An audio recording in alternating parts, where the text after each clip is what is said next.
Hello everyone, welcome to SDKM Animation YouTube channel. This is the 11th video lecture for a 12th class HSC board physical chemistry lesson number 2 which is solution. So आज हम numerical पढ़ने वाले हैं based on osmotic pressure. हमने previous video lecture में osmotic pressure क्या होता है ये डिटेल में स्टडी किया है. आप डिस्क्रिप्शन में जाके प्लेलिस्ट में वो वीडियो पहले देख लेना, बिकॉज जब आपके बेसिक क्लियर होंगे तभी आप न्यूमेरिकल सॉल्व कर पाएंगे. सो चलिए फर्स्ट न्यूमेरिकल देखेंगे अभी. सो हमारा फर्स्ट न्यूमेरिकल है 0.2 molar aqueous solution of KCl freezes at minus 0.680 degree Celsius. Calculate Van 't Hoff factor and osmotic pressure of solution at 0 degree Celsius. And आपको अगेन एक term given है Kf is equals to 1.86 kelvin kg पर मोल. ठीक है. So देखिए question में क्या given है पहले तो वो लिखेंगे हम. सो गिवन में है हमें मोलैलिटी. ठीक है. अब देखिए वहां पे 0.2 स्मॉल m लिखा है. स्मॉल m क्या रिप्रेजेंट कर रहा है वहां पे? मोलैलिटी. ठीक है. जब भी आपको ऐसे इक्वेशन में स्मॉल m अगर दिखा, ठीक है, आपको गिवन तो नहीं होगा वहां पे कि मोलैलिटी आपकी इतनी इतनी है, वो डायरेक्ट नहीं देंगे. ठीक है. ऐसे टर्म में ही देंगे कि 0.m आपका एक्वस सॉल्यूशन है, मतलब ही आपको क्या समझना है, वो आपकी मोलैलिटी है. सो मोलैलिटी यहाँ पे कितनी है हमारी? 0.2 मोल पर केजी.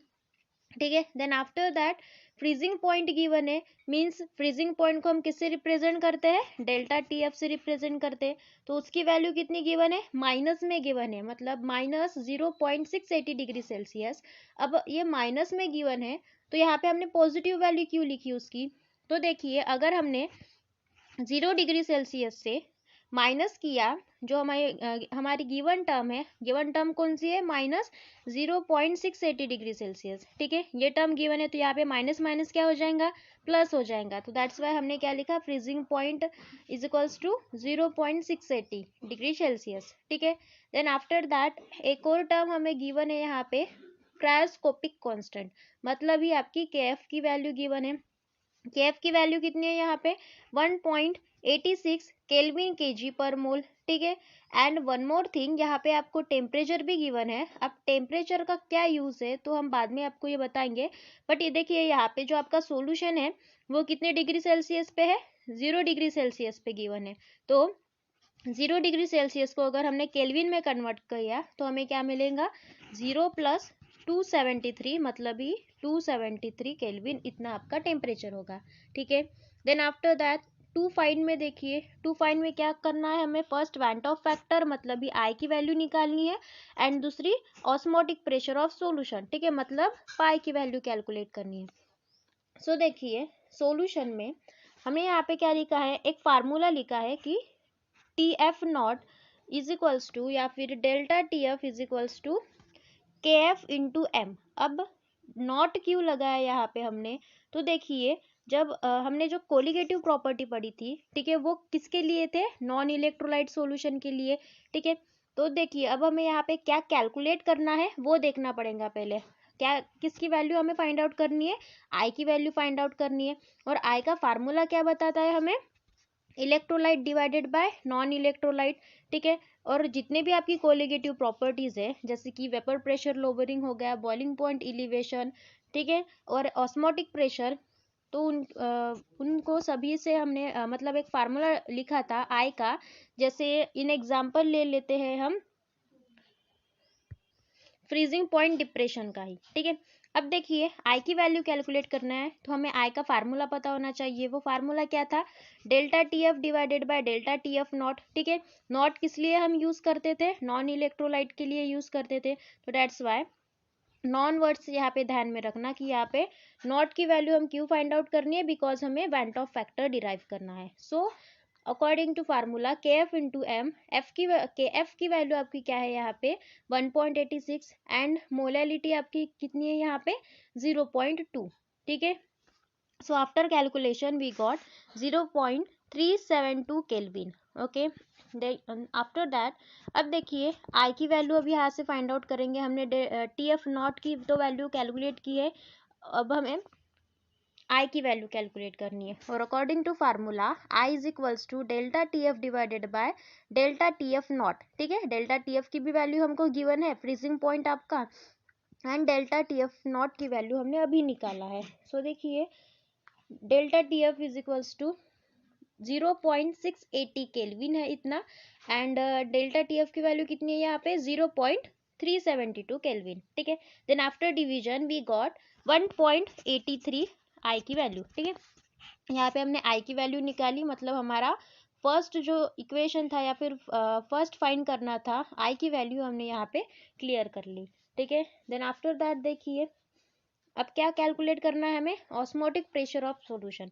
ठीक है, तो osmotic pressure of solution find out करने के लिए पहले तो हमें पाई की गिवन मतलब पाई नॉट की वैल्यू पता होनी चाहिए। यहाँ पे पाई नॉट की वैल्यू गिवन नहीं है।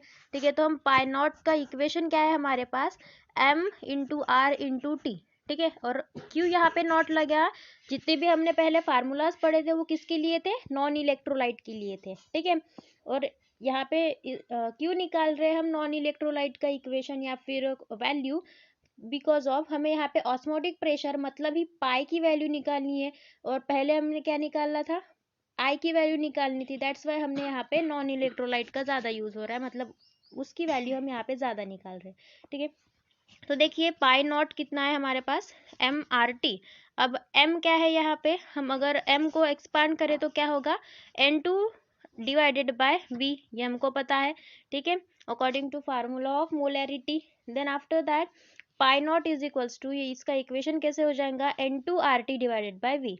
ठीक है, अब देखिए N2 की हमने अगर यहाँ पे वैल्यू रखी तो वो होगी 0.2 मोलर, एंड R की वैल्यू 0.082। ठीक है, इतनी होगी। Then after that T means temperature आपका 0 डिग्री सेल्सियस था, उस 0 डिग्री सेल्सियस को हमने 273 में कन्वर्ट कर दिया है। ठीक है, तो ये हमने यहाँ पे लिखी 273, एंड वॉल्यूम देखिए इक्वेशन में या फिर क्वेश्चन में आपको गिवन नहीं है कि वॉल्यूम आपका कितना है, तो जहाँ पे वॉल्यूम आपको गिवन नहीं होगा तो हमेशा आपको वहाँ पे 1 कंसिडर करना है, मतलब हम यहाँ पे क्या करेंगे, 1 लीटर हमारा यहाँ पे वॉल्यूम है। ठीक है, क्लियर है। Then after that after calculation pi not की वैल्यू हमें यहाँ पे मिल रही है 4.48 ATM। ठीक है, ATM क्यों, बिकॉज पाई ये क्या है, ऑस्मोटिक प्रेशर, मतलब एक प्रेशर है, और प्रेशर को हम किससे रिप्रेजेंट कर रहे हैं यहाँ पे, ATM से रिप्रेजेंट कर रहे हैं। क्लियर है इतना। Then after that main value हमें क्या निकालनी है, पाई की निकालनी है। अब हमें पाई नॉट की निकाल ली, तो देखिए अकॉर्डिंग टू फार्मूला, ठीक है, किसका फार्मूला, वेंट ऑफ फैक्टर का, i is equals to pi divided by pi naught. ठीक है, ये एक फार्मूला है इसका, हमने पढ़ा था।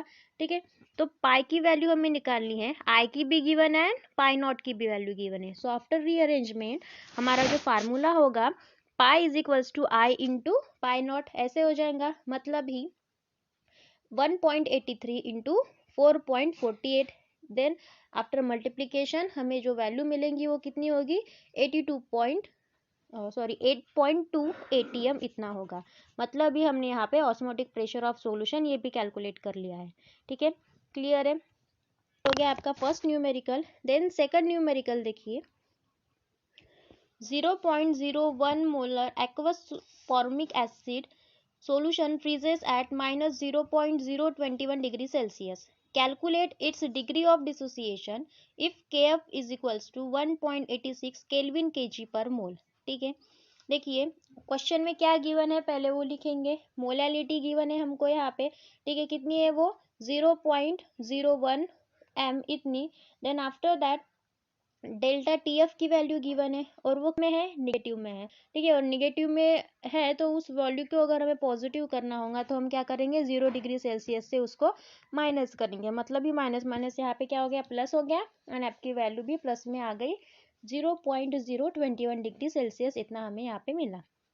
ठीक है, देन आफ्टर दैट एक और चीज़ दी गई है आपको, वो कौन सी है, क्रायोस्कोपिक कांस्टेंट, मतलब भी के एफ की वैल्यू यहाँ पे गिवन है, वो कितनी है 1.86 केल्विन केजी पर मोल।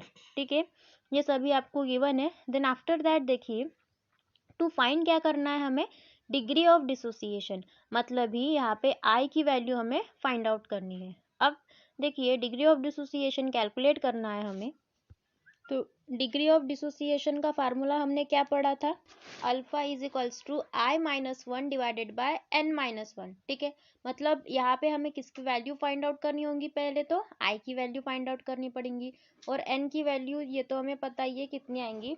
सो देखिए पहले I की वैल्यू निकालते हैं, ठीक है। According to formula of electrolyte, ठीक है, यहाँ पे देखिए आपका फ्रीजिंग पॉइंट गिवन है, मतलब ही डेल्टा टीएफ की वैल्यू गिवन है।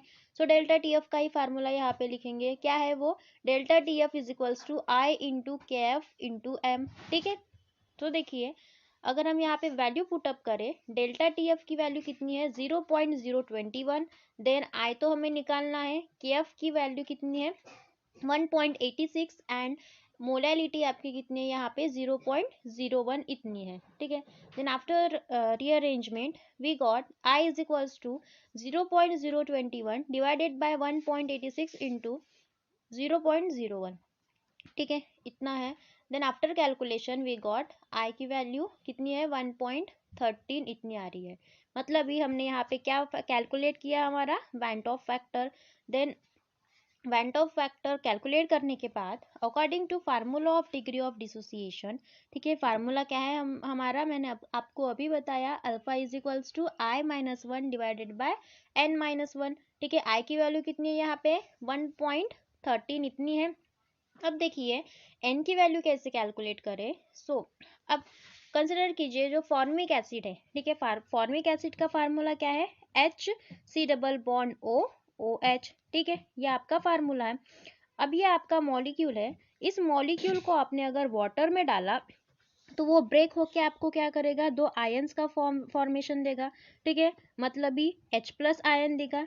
फॉर्मिक एसिड है, मतलब एसिड हमेशा क्या देता है, H+ आयन देता है, ठीक है, एंड बेस क्या देता है, OH- आयन देता है। सो देखिए फॉर्मिक एसिड से अगर हमने यहाँ का H निकाला, मतलब ही H+ आयन मिला, एंड रिमेनिंग COOH ये हमारा निगेटिव में आ जाएगा। मतलब यहाँ पे कितने आयंस मिले हमको, दो आयंस का फॉर्मेशन हो रहा है। मतलब ही जो x एंड y की वैल्यू हमने ये देखिए कंसिडर किया था, x+y वहाँ पे इक्वेशन में आ रहा था, तो हमने उनको क्या कंसिडर किया था, वो n के बराबर होंगे, ठीक है।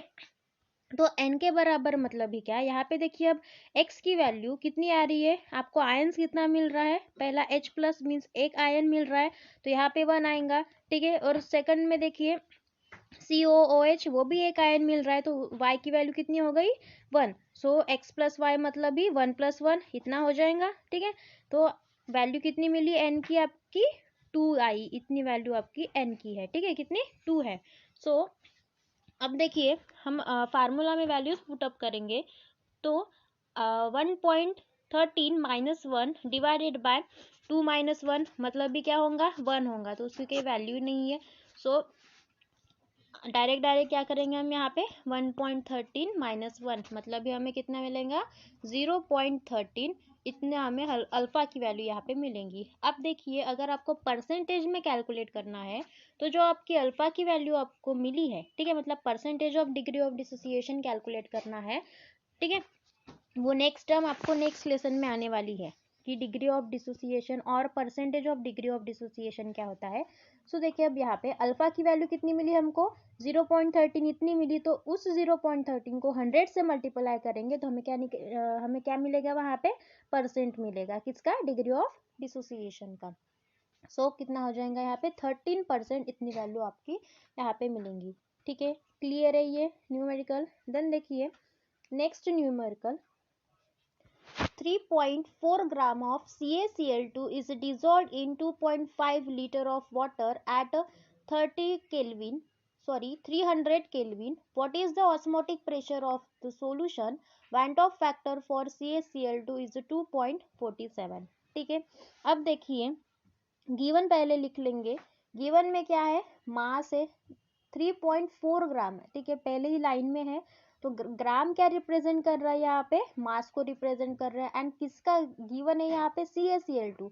CaCl2 क्या है, ये आपका सोल्यूट है, और सोल्यूट के लिए हमेशा क्या रिप्रेजेंट करना है, हमको 2 को रिप्रेजेंट करना है, एंड मास के लिए हमेशा W को रिप्रेजेंट करेंगे। सो देखिए mass of solute means W2 की वैल्यू कितनी है यहाँ पे 3.4 ग्राम इतनी है, ठीक है।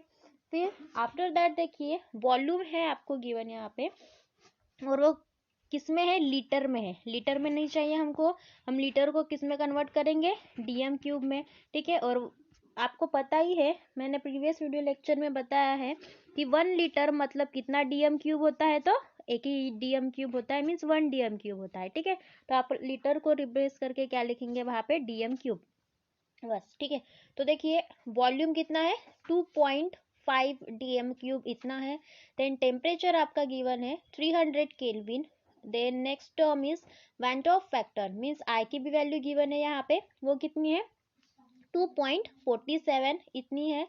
एंड वन मोर थिंग आपको कभी भी गिवन नहीं होगा, और वो वैल्यू कौन सी है, यूनिवर्सल गैस कांस्टेंट। ठीक है, ये वैल्यू आपको खुद से ही लिखनी होगी, मतलब भी आर की वैल्यू कितनी रहती, 0.082, एंड उसका यूनिट हमेशा ध्यान में रखना, DM cube ATM divided by kelvin into मोल। ठीक है, क्लियर है इतना।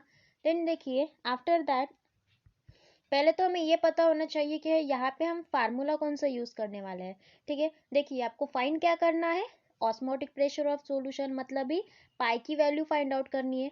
और हमें देखिए इतनी सारी वैल्यू गिवन है, मास ऑफ सोल्यूट, ठीक है, वॉल्यूम गिवन है, टेम्परेचर गिवन है, तो इससे लॉजिक लगना चाहिए कि हमको एक वो जो बड़ा वाला फार्मूला होता है पाई का, ऑस्मोटिक प्रेशर का, वो लिखना है। एंड किसके लिए, फॉर इलेक्ट्रोलाइट सॉल्यूशन। अब क्यों इलेक्ट्रोलाइट सॉल्यूशन, बिकॉज ऑफ देखिए यहाँ पे वेंट ऑफ फैक्टर आ गया। ठीक है, और वेंट ऑफ फैक्टर हमेशा मैंने कहा था आई कहाँ पे लगाना है, इलेक्ट्रोलाइट सॉल्यूशन में। ठीक है, जब हमने फार्मूला पढ़े थे, जो मॉडिफिकेशन फार्मूलाज थे, वहाँ पे हमने देखिए नॉन इलेक्ट्रोलाइट के लिए जो फार्मूला हमने पढ़े थे इनिशियल वैसे ही लिखे थे, बट उन फार्मूला में जब हमने आई लिखा था तो वो किसके लिए था, इलेक्ट्रोलाइट के लिए था।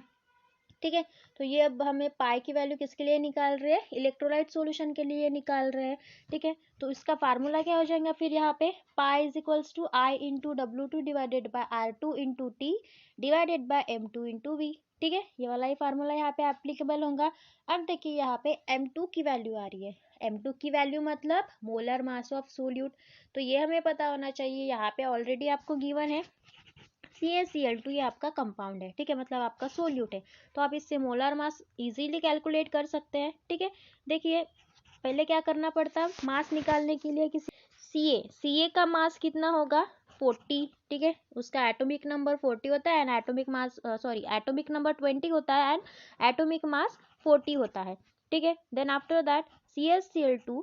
अब क्लोरीन कितना है यहाँ पे, 2 है, मतलब ही एक क्लोरीन का कितना मास होता है, 35.5, और 30.5 को 2 से अगर मल्टीप्लाई करें तो हमें क्या मिलेगा यहाँ पे, 71। ठीक है, तो यहाँ पे हमें क्या करना पड़ेगा, 40 प्लस 71 इज इक्वल्स टू क्या मिल रहा है, 111 ग्राम पर मोल, इतनी वैल्यू हमें मोलार मास ऑफ सोल्यूट की मिल रही है। ठीक है, अब देखिए टू फाइंड क्या करना है, तो osmotic pressure of solution, and solution में आइए डायरेक्ट।